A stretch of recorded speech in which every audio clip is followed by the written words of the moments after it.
Amém.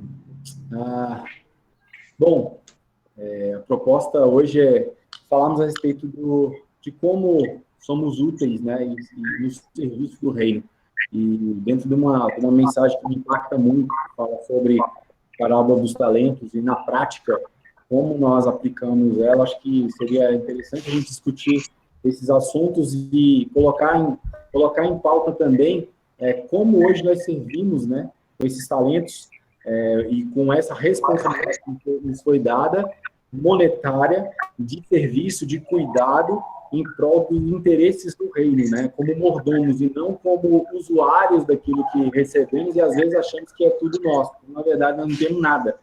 Tudo já tem um dono e esse dono nos confiou algo. Então, essa proposta de hoje é para a gente falar um pouco mais sobre isso, porque tem me impactado muito, já tenho ouvido, durante anos a gente tem falado sobre isso, de ser influência, né? De estar nas áreas de influência da sociedade e usando os recursos que temos. E falar sobre capacidade vem muito em voga isso, porque no texto de Mateus capítulo 25,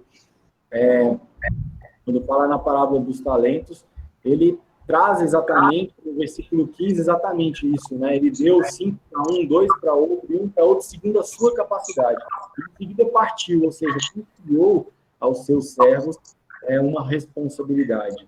E aí, dentro dessa adversidade toda que a gente está vivendo hoje, que é pessoal e muito relativa, de acordo com a realidade que cada um está vivendo nesse tempo de pandemia, e até o posicionamento da igreja de Cristo mesmo, né? Falar das nossas capacidades e falar daquilo que somos responsáveis em cuidar de fato, que é a verdadeira religião na qual Deus ama e aprova, tem muito a ver sobre essa questão dos talentos que recebemos, né? Então, eu entendo assim que temos estados internos, físicos, espirituais e emocionais, nos quais não podemos ignorar, né? E muita coisa nos causa aborrecimento, muita coisa exterior nos afeta e traz muita dificuldade. Mas se a gente não entende que temos a capacidade que é exigida de nós, a capacidade que é existente, ou seja, externa a nós, né? E que precisamos ter aptidões e talentos e habilidades para poder administrar o que nos foi dado, e a capacidade também explorada, né?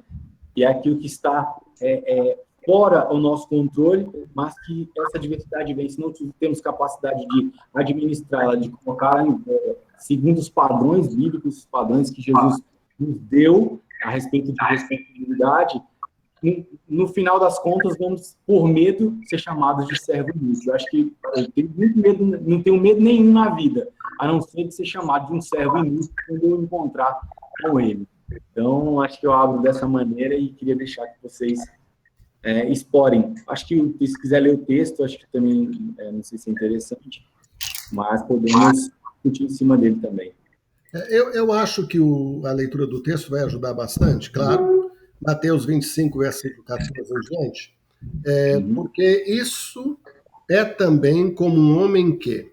Por que ele diz porque isso é também? Porque no início do capítulo, então o reino dos céus será semelhante a 10 virgens, que tomando as suas lâmpadas, saíram ao encontro do esposo. Ele está falando do reino dos céus. O reino dos céus será semelhante a 10 virgens. E, no versículo 14, porque isto é também, ou seja, o reino dos céus é também como um homem que, partindo para fora da terra, chamou os seus servos, entregou-lhes os seus bens. E a um deu 5 talentos, e a outro 2, e a outro 1, e cada um segundo a sua capacidade, e ausentou-se logo para longe. E tendo ele partido, o que recebera 5 talentos, negociou com eles e granjeou outros 5 talentos. Da mesma sorte, o que recebera 2, granjeou também outros 2. Mas o que recebera 1 foi e cavou na terra, e escondeu o dinheiro do seu senhor. E muito tempo depois veio o senhor daqueles servos e fez contas com ele. Então aproximou-se o que recebera 5 talentos e trouxe-lhe outros 5 talentos, dizendo: Senhor, entregaste-me 5 talentos, eis que aqui outros 5 talentos que granjeei com eles. E o seu senhor lhe disse: Bem está, servo bom e fiel. Sobre o pouco foste fiel, sobre o muito o colocarei. entre no gozo do teu Senhor. E chegando também o que tinha recebido 2 talentos, disse: Senhor, entregaste-me 2 talentos. Eis que com eles granjeei outros 2 talentos. Disse-lhe o seu senhor: Bem está, bom e fiel servo, sobre o pouco foste fiel, sobre o muito te colocarei, entra no gozo do teu senhor. Mas chegando também o que recebera 1 talento, disse: Senhor, eu conhecia-te que és um homem duro, que ceifas onde não semeaste e ajuntas onde não espalhaste. E atemorizado escondi na terra o teu talento, aqui tens o que é teu. Respondendo, porém, o seu senhor disse-lhe: Mau e negligente servo, sabes que ceifo onde não semeei e ajunto onde não espalhei. Devias então ter dado o meu dinheiro aos banqueiros, e quando eu viesse, receberia o meu com os juros. Tirai-lhe, pois, o talento e dai-o ao que tem os 10 talentos, porque a qualquer que tiver será dado e terá em abundância, mas o que não tiver, até o que tem, ser-lhe-á tirado. Lançai, pois, o servo inútil nas trevas exteriores, ali haverá pranto e ranger de dentes. A primeira coisa que eu observo nesse texto é a praticidade. Jesus não está falando aqui de coisas espirituais, de coisas além do que nós ou eles poderiam entender. Quando Jesus contou esta história, eles entenderam muito bem o que Jesus estava falando. Estava falando de um senhor que deu para cada um 1 talento, 2 talentos, 5 talentos e 10 talentos. E esse talento, na época de Jesus, há alguns pesquisadores que dizem que ele valia 6.000 dias de um assalariado, ou 6.000 denários.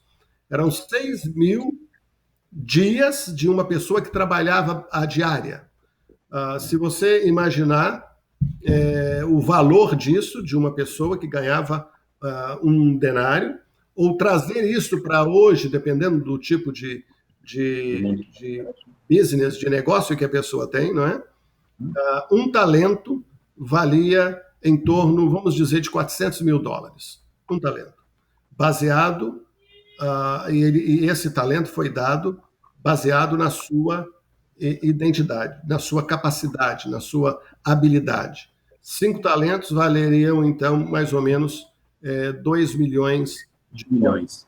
Seriam em torno de 100, de 10 milhões. É muito dinheiro, a gente não consegue imaginar.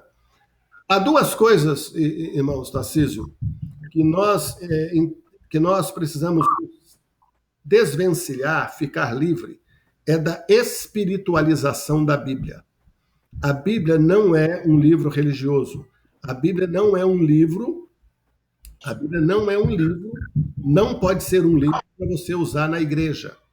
A Bíblia é a palavra inspirada de Deus para todo homem de Deus em todas as áreas, seja na sua família, seja na sua comunidade, na sua sociedade, na cidade, na sua profissão. Então, a primeira coisa que nós precisamos fazer para começarmos a entender a palavra de Deus no seu contexto verdadeiro é tirar a Bíblia da mão daqueles que a usam somente no templo.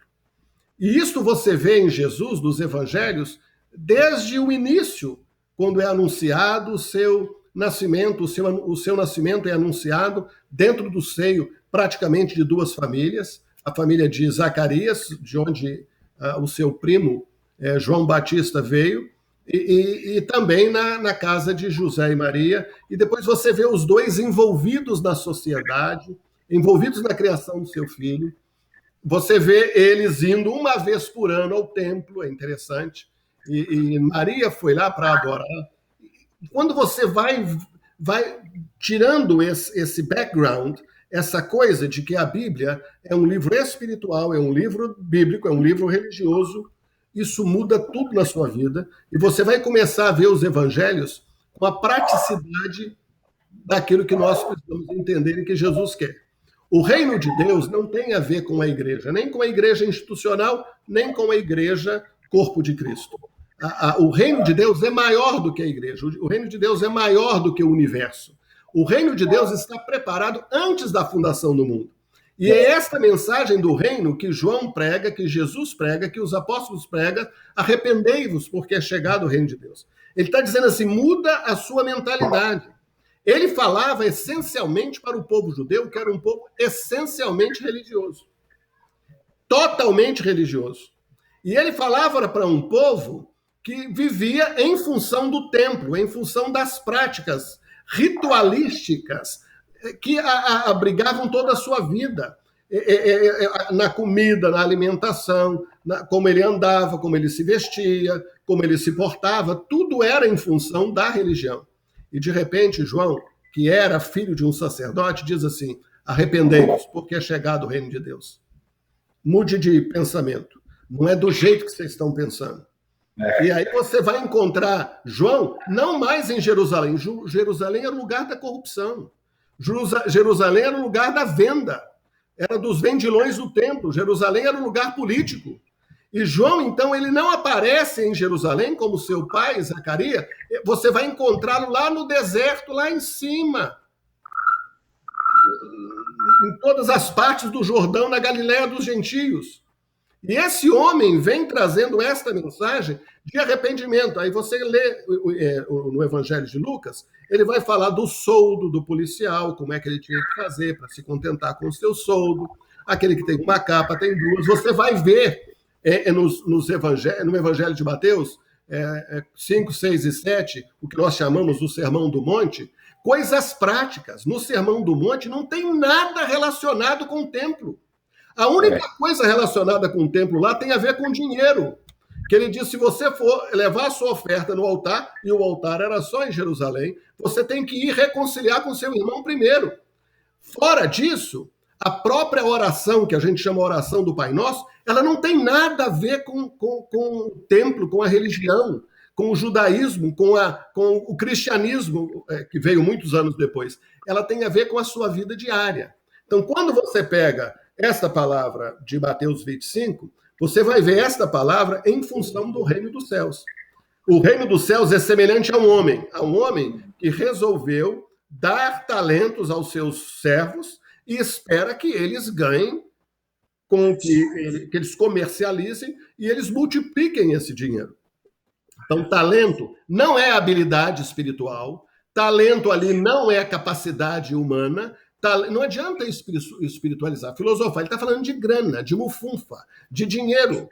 E muito dinheiro. Ele separa as coisas ali, né? Ele separa, ele diz, ele deu os seus bens segundo a capacidade de cada um. Né? Exatamente. E como é que nós vamos aplicar isso?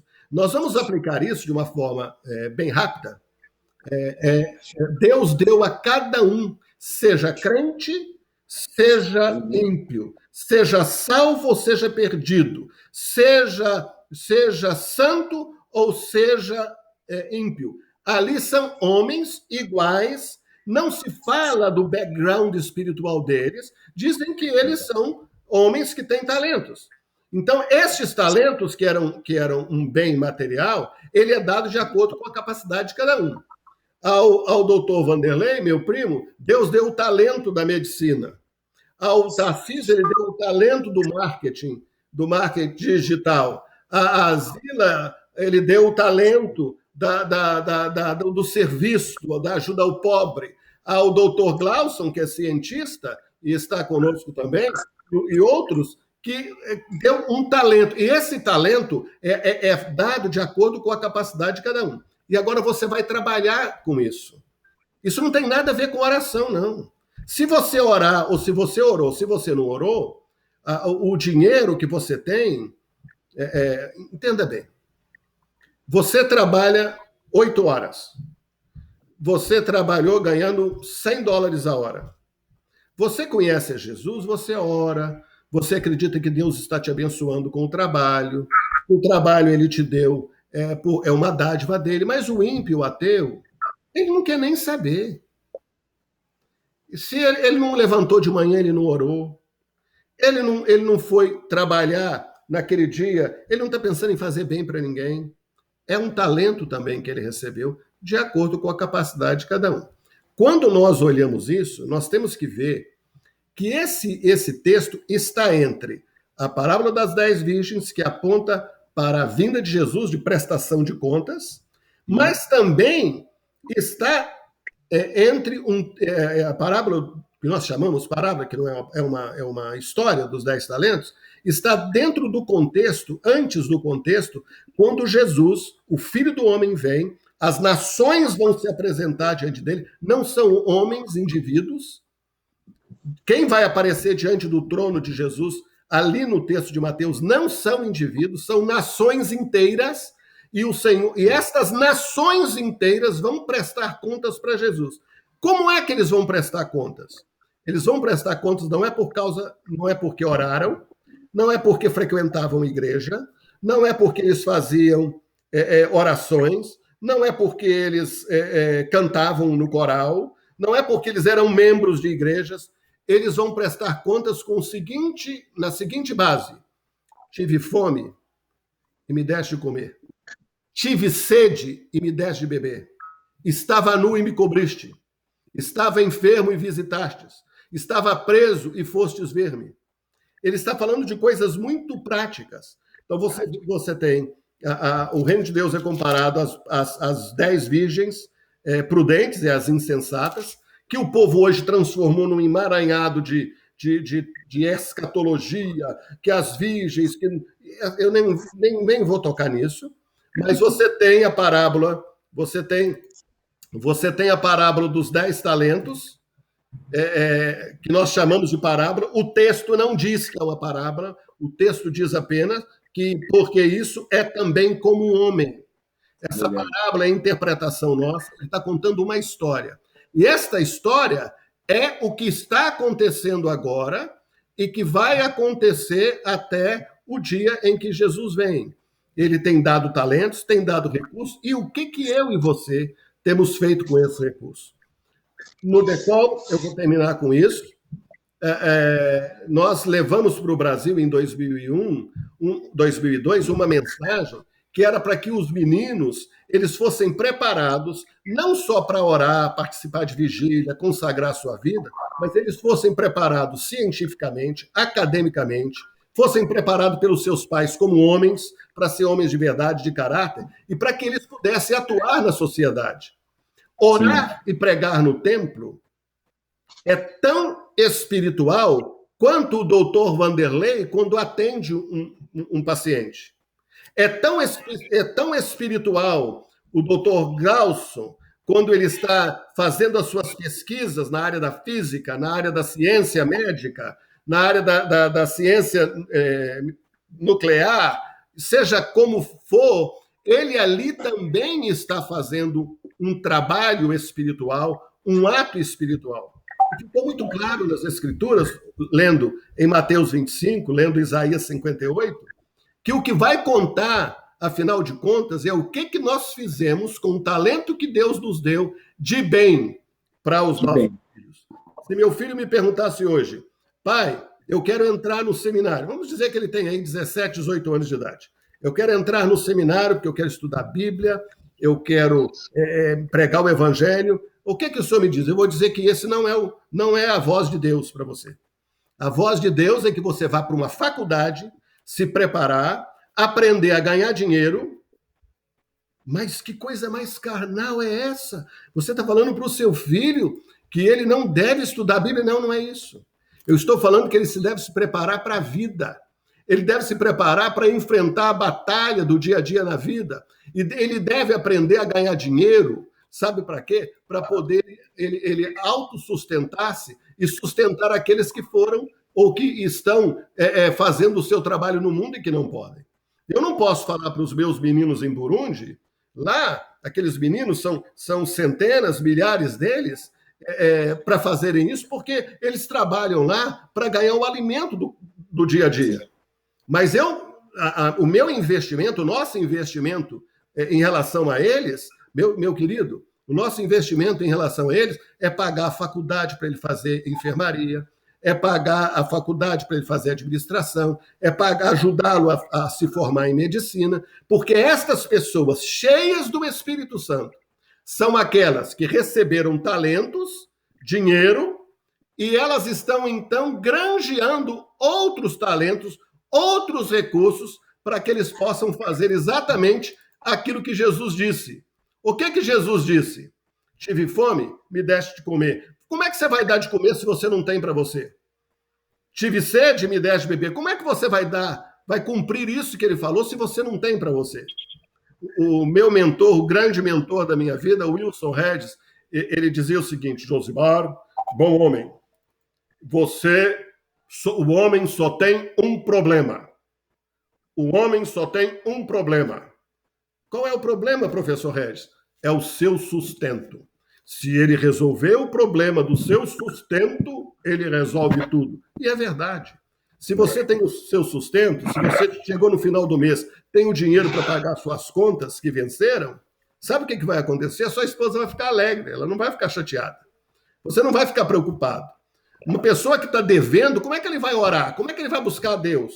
Como é que ele vai clamar ao Senhor? A irmã Esmeralda, que o Vanderlei, doutor Vanderlei conhece muito bem, ela disse para mim: Josimar, não é a vida material que segue a vida espiritual. É a vida espiritual que segue a vida material. E observa, não é isso? Nem só de pão vive o homem, mas de toda a palavra que procede da boca de Deus. O que veio primeiro? Veio a palavra de Deus ou veio o pão? Veio o pão. Jesus, o povo estava lá com fome, faminto. O pão da vida não é essa coisa fantástica que caiu do céu, que você fica orando. Fica orando a noite toda, jejuando. Não vai trabalhar não para ver o que acontece no final do dia. Eu tive na Índia, ministro na Índia, já ministrei em outros países. As pessoas ficam esperando que alguém dê oferta, que caia do céu. Então eu falei lá com os pastores: vocês, pastores, com todo respeito, com todo amor, vocês ficam com a boquinha assim aberta, com os pintinhos, a família, a esposa, os meninos, tudo esperando. Me dá uma oferta aí, missionário, me dá uma oferta dos Estados Unidos, me dá uma oferta do Brasil. Get a job! Se você não, a sua esposa está passando necessidade, se seu filho está passando necessidade, get a job, arruma um trabalho. Pega o talento que Jesus te deu e vai granjear outros talentos. Jesus não está falando de talento, coisa espiritual, não. Ele está falando de grana, de dinheiro, de ouro. Então eu diria para o meu filho: vai ganhar o seu dinheiro. Vai, para você também não depender de mim. Né? Vai trabalhar e conseguir o seu ganha-pão, o seu meio de vida. Sabe para quê? Para você se sustentar e ajudar aquele que tem necessidade. A história dos 10 talentos está falando de coisas práticas. Você tem a capacidade para ser um diretor de um hospital. O doutor Vanderlei foi diretor do Hospital Evangélico em Belo Horizonte. Ali ele trabalhou com o talento. Ali ele trabalhou com a capacidade intelectual. Capacidade intelectual custa. Sabe quanto custa para formar um filho hoje numa universidade como médico? Sabe quanto custa para formar um menino aqui numa universidade de business? Custa muito dinheiro. Aí você, eu vou orar para Deus mandar. Claro, você deve orar porque você precisa depender de Deus. Mas get a job, vai fazer um trabalho. Você tem capacidade para construir alguma coisa, para vender alguma coisa, para gerar recursos. Você só domina o dinheiro. A Bíblia diz: não podeis servir a 2 senhores. Ou você vai amar um e odiar o outro, ou você vai servir aquele que você ama. Sabe como é que você ama a Deus? Quando você serve a Deus, quando você pega o Deus do dinheiro, coloca ele debaixo dos seus pés e gasta ele investindo. Você adora a Deus quando você pega o dinheiro e gasta, investe. Você comprou uma propriedade, vai ganhar 5 mil, vai ganhar mais 5 mil. Quer dizer, você manuseia o dinheiro e com isso você adora a Deus. Parece um conceito maluco, mas foi isso que Jesus ensinou. Porque se não fosse assim, ele não teria se tornado carpinteiro. Por que ele foi ser carpinteiro? Por que ele foi aprender a profissão do pai? Você acha que ele chegava no final do dia e falava assim: meu Jesus, mãe, o José tinha morrido, né? Mãe, como é que eu vou fazer para pagar lá a fatura daquele fulano que eu comprei a madeira dele? Imagina a carpintaria de Jesus, que business, que negócio, que lucratividade devia ter. Todo mundo ia querer um móvel da carpintaria do seu Jesus. Ele não manuseou dinheiro? Ele não sustentou a sua casa? Quem é que sustentou a casa dele? Quem é que sustentava Maria? Quem é que sustentava os seus irmãos mais novos? Quem é que sustentava? Então, Jesus trabalhou com grana. Ele trabalhou como carpinteiro e faturou para sustentar a sua casa. Aí depois, quando ele sai, e agora ele está viajando, ele passou a comer só o alimento que lhe davam para ele. E não tinha tanto dinheiro, talvez tivesse, quando ele falaram que era para multiplicar os pães, aquele povo passando fome, nem se a gente tivesse tanto dinheiro. Maria. Então eles tinham. Eles não tinham dinheiro para alimentar aquela multidão de 5 mil, mas tinham dinheiro. Não daria. E agora ele diz, pega os dois, os 5 pães e os 2 peixes do menino lá, e esse menino oferece, ele dá graças a Deus, e ele então distribui, o povo come à vontade, pão seco, mas comeram. Comer à vontade, ainda sobejou, numa das passagens, 12 cestos. 12 cestos. Ele produziu pão, ali no milagre da multiplicação, não é?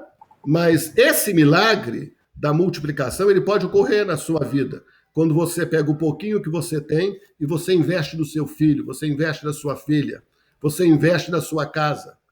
Eu conheço pais que dão a vida inteira para educar os filhos. Sabe o que eles estão fazendo? Eles pegaram os talentos que eles receberam de Deus e estão investindo nos filhos.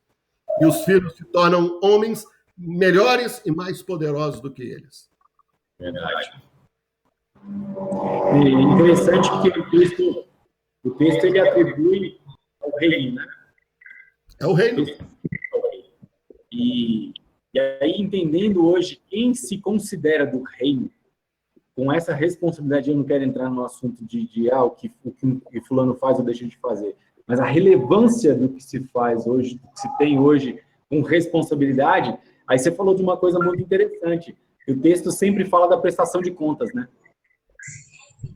Exatamente. O texto traz essa responsabilidade da prestação de contas. É o que eu faço com aquilo que me foi confiado. E no capítulo anterior, 24, Jesus começa olhando para o templo, né? E aí todo mundo está olhando junto, ele fala assim, você sabe isso aqui tudo? Isso aqui tudo vai cair. A tal da religião. Tá vendo o templo? Tá vendo a religião? Olha o que vocês fizeram com Jerusalém. Jerusalém era o centro do mundo para adorar a Deus. Se alguém quisesse, na Índia, adorar a Deus, ele tinha que arrumar um camelinho e ir lá para Jerusalém. Aí, o que vocês fizeram com a minha adoração? A minha adoração que era para ajudar o pobre, que era para ajudar a viúva, que era para ajudar os mais necessitados, vocês transformaram nessa suntuosidade. E eles estão dizendo para a gente, olha aqui Jesus, olha só o templo. Até os discípulos passaram 3 anos com ele, não entenderam muita coisa ainda, e estão dizendo, está vendo aqui Jesus, o templo de Jerusalém? Isso tudo vai cair, essa estrutura vai cair. Essa estrutura não vai ficar de pé. O negócio não é mais Jerusalém, irmãos. O negócio é na periferia. O negócio é lá na Galiléia dos gentios. Cristo, inclusive, Jesus, nem em Jerusalém. Por que eles não crucificaram Jesus na praça de Jerusalém? Por que não colocaram uma cruz na frente do templo e crucificaram a Jesus? Nem Jesus morreu em Jerusalém. Jesus morreu fora do arraial. Jesus morreu fora do templo. Jesus morreu fora da estrutura religiosa. Todo mundo quer ir para o templo, todo mundo quer construir o templo, todo mundo quer se voltar para essa adoração subjetiva que não gera nada. Você quer adorar a Deus? Quer adorar? Dá um pão àquele que está com fome. Socorre aquele que está precisando de ajuda. Atende alguém, fala com alguém, ministra para alguém, socorre alguém. Essa é a verdadeira adoração, esse é o verdadeiro jejum. Religião, a verdadeira religião é uma só. Acudir os órfãos, as viúvas, ajudar aqueles que têm necessidades e se ficar livre da contaminação que tem nesse mundo. Hoje, no mundo dos negócios, por exemplo, como a responsabilidade que nós temos em manter nossas famílias e tudo. Um jovem até me perguntou, anteontem eu fiz uma live com eles lá de São Paulo, e ele falou, pastor, como que a gente faz para tirar essa crença da mente de que o que eu tenho para doar, eu preciso primeiro tirar o meu para depois dar o outro. Eu falei, cara, eu vou te dar uma coisa que mudou a minha vida quando eu entendi isso. Eu não tenho nada mesmo. Então, o que eu tenho que fazer é aprender a administrá-lo. E aí, o que ele manda eu fazer primeiro? Maridos, cuide da sua família, cuide da sua esposa. Você que tem casa, você vai cuidar. Jovem, você que é solteiro, que cuide das coisas do Senhor. Ou seja, num contexto de obra. Mas se eu tenho uma responsabilidade, que é cuidar, por exemplo, da minha família, eu sou mordomo dela. Então, ela não é minha. Ele é o dono dela. E eu vou cuidar, por quê? Porque eu sou aquele em quem ele confiou cuidar dessa família, cuidar da empresa, cuidar dos funcionários, cuidar da nação, cuidar dos colaboradores, no caso, por exemplo, de um presidente da República. Porém, eu não tenho que ter dificuldade em aprender a doar, porque não é meu. Agora, quando eu tenho a mentalidade que Deus me deu, Deus deu para mim, né? Eu já inverto a motivação. E aí é o que está acontecendo hoje, com a dificuldade hoje, por exemplo, de bilhões e bilhões e bilhões que a igreja, 20 bilhões em 2013, eu acho que a igreja arrecadou, que manteria 15 ministérios da esplanada dos ministérios, uma relevância extraordinária de doações que a igreja recebeu, a igreja brasileira recebeu, e hoje você tem gente aí que nem o básico tem, numa pandemia como essa, nós deveríamos estar direcionando recursos para isso, mas a gente tem tempos luxuosos, suntuosos, e pessoas dizendo assim, nós não temos condições de ajudar as pessoas. Eu estava ouvindo o Carlito Paes falar essa semana passada, até numa live com o Mário Freitas, ele falou, a igreja criou um fundo para ajudar os desempregados na igreja que eles perderam o emprego. Uma boa administração, né? Então, você vê a prudência de quem entendeu que a relevância daquilo que recebeu precisa atender os interesses de quem é dono, não daquele que é o mordomo. Um amigo meu, o pastor Eduardo Nunes, aqui da Martha's Vineyard, as pessoas brasileiras que perderam o emprego, a igreja tinha uma reserva e, como caíram até as despesas de manutenção, eles ajuntaram e resolveram dar um salário para cada uma das famílias que estavam carentes, precisando de ajuda. Então, eles distribuíram um salário, como se fosse uma ajuda do governo, porque eles não têm direito, porque não são documentados, mas a própria igreja socorreu. Há muito daquilo que nós podemos fazer, mas se você puder tirar uma coisa desta reunião que fizemos aqui, e nós já vamos terminar, não é? Mais 1 minuto, 2 minutos. Uma coisa, desespiritualize a Bíblia. Não considere a Bíblia como um livro espiritual. Sim, ela é um livro espiritual, mas não é espiritual e a sua vida em casa, o seu trabalho como mãe, dona de casa, não é espiritual. Nesse sentido, tudo é espiritual. Leve aos ensinamentos de Jesus para a sua vida prática, porque Jesus era prático. Jesus falou de sal da terra, de luz do mundo. Ele falou de denário. Ele falou de virgens, ele falou de lâmpada, ele falou de coisas do dia a dia. Não era para expressar coisas espirituais. O que é isso? Isso é espiritual. Espiritual o quê? Que você não consegue perceber? Que você não entende? Espiritual o quê? Que você não pode se apegar? Que espiritual é esse? Estão entendendo? Você e eu precisamos ler a Bíblia como um manual prático de revelação para a minha vida diária. A Bíblia fala, por exemplo, mais em dinheiro, muito mais em dinheiro do que o céu. Procura nos textos da Bíblia que fala de dinheiro, suplanta. A Bíblia fala mais de dinheiro do que de inferno. Agora, esse nosso relacionamento com Jesus é que vai nos ajudar a mudar a nossa mentalidade. Então, se você puder tirar alguma coisa desta reunião pequena que fizemos aqui, é isso. Desespiritualize a Bíblia. Leia a palavra de um modo prático. Não leia a Bíblia em função da igreja. A Bíblia não é um livro para a igreja. A Bíblia é o livro da revelação do reino de Deus. A Bíblia é para a sua família, a Bíblia é para o seu trabalho. Tarcísio, os dons de Deus, são para nós usarmos não na igreja, mas no dia a dia, no business, no negócio. Chega um cliente aqui, eu peço a Deus discernimento. Senhor, quem é essa pessoa? Ele está mentindo? Ele está falando a verdade? Eu vou contar uma história. Eu era gerente bem novo, eu com 20, 21 anos de idade, 20 anos, eu me tornei gerente de uma empresa. Essa empresa faturava coisa de 10 milhões de dólares por ano, passava nas minhas mãos, muito novo. Eu até achei engraçado hoje o Guilherme Shelby falando que ele também começou na área da justiça brasileira muito cedo. E eu comecei na área da economia, no que a gente chama na montanha de business, de negócio. E eu lembro que eu era gerente, 25 anos de idade, de uma empresa em Belo Horizonte, em Sete Lagoas, e eu estava fazendo pagamento de pessoal, eu não tinha conseguido levantar o dinheiro, e eu fui lá, saquei aquela monte de dinheiro e não tinha dado tempo para colocar em cada um dos envelopes dos funcionários, aqueles funcionários todos lá fora esperando. Aí, de repente, Tarcísio, vem um rapaz, entrou. Esse rapaz entrou, sentou na minha sala, eu comecei a tirar o dinheiro da gaveta para mostrar que eu estava com muito dinheiro para pagar todo mundo. Aí eu comecei a a contar o dinheiro. Quando eu olhei para ele, eu falei assim, fecha a porta. Aquele rapaz, perfeitamente, levantou, foi fechar a porta. Eu falei assim, por que você entrou aqui? Ele ficou todo sem graça. Por que você entrou aqui? Para que você entrou aqui?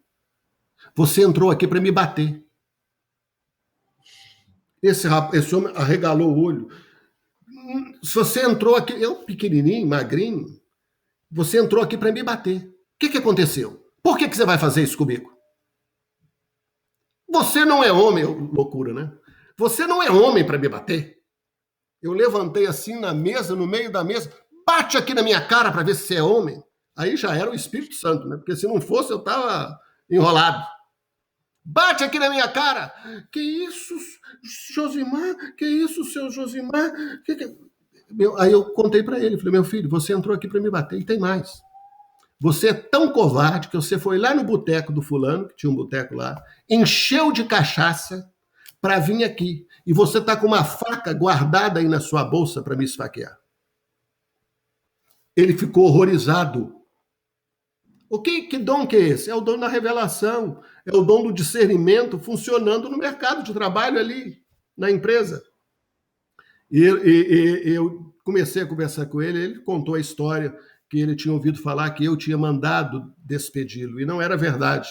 Eles queriam despedi-lo e eu não deixei, porque eu queria que desse uma oportunidade para o rapaz, um rapaz simples, né? E aquele moço se tornou meu amigo. Então, os dons espirituais, tira essa ideia de que eles são usados para culto. Tira essa ideia, hein? Só na igreja, no culto? No culto, não! É para você usar na sua vida, é para você usar aonde quer que você vá. Tarcísio, obrigado. É só para corroborar com a palavra que você falou das Escrituras, né? Jesus disse, né? Examinar as Escrituras, porque vocês julgam que nelas vocês têm a vida eterna, mas elas testificam de mim. Porque quem traz a vida eterna é Jesus, não é a palavra, não é a Bíblia. A Bíblia testifica tudo que ele é.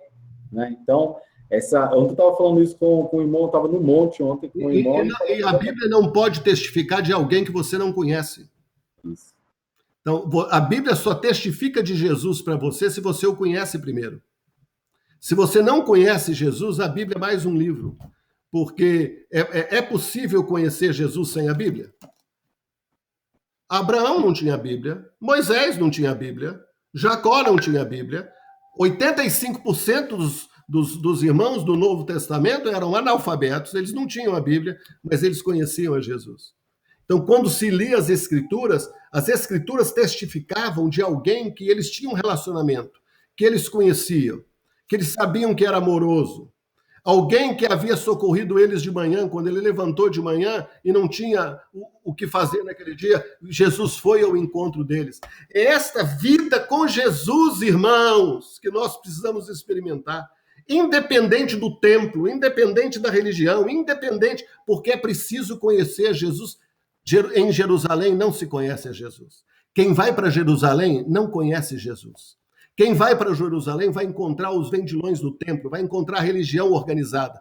Quem quer conhecer a Jesus tem que ir lá para o túmulo vazio. Lá você vai encontrar Jesus. Aquela mulher linda, maravilhosa, Maria Madalena, que amava tanto a Jesus, ela amava tanto a Jesus que ela queria levar Jesus, nem que seja o corpo dele, o defunto, para casa. Diga para mim onde que vocês o puseram. Diga para mim aonde que vocês o puseram. Para que eu leve, diga, jardineiro. Ela não sabia que era Jesus. Pois é, irmãos. E ela conheceu Jesus ali fora de Jerusalém, né? Fora do arraial, né? É isso. Obrigado aí mais uma vez por esse tempo. Amém. Nós vamos continuar. Se alguém quiser falar alguma coisa, tem alguma pergunta, agradecemos ao Senhor, né? Interessante que a gente começou isso, nós não fizemos oração, não, né? Não. E não vamos também terminar com oração, né? Eu já orei hoje de manhã para Deus nos abençoar o dia inteiro, a oração está valendo. O John Kelly fala assim, ele chega lá, irmãos, eu não vou orar não, porque eu já orei quando eu saí de casa, viu? Aliás, eu orei hoje o dia inteiro. São essas coisas simples, irmãos. Nós temos que fugir do ritual, daquilo que é politicamente correto, mas tem o religiosamente correto também. A gente tem que ficar livre do politicamente correto e tem que ficar livre também do religiosamente correto. Você é cheia do Espírito Santo, Zila. O Espírito de Deus está operando na sua vida de uma forma extraordinária. Você é uma luz tremenda aí em Angola. O Denis, a esposa e os outros que estão participando, que não aparecem o nome, são vidas preciosas. Vocês são luz da sua cidade. A sua cidade, a sua comunidade vai ser transformada porque você entendeu e conhece o Evangelho do Reino. Esta é a mensagem. Fora disso, irmãos, é religião. E de religião, meu filho, eu estou cansado. Você não está não, Tarcísio? Cansadíssimo. A paz.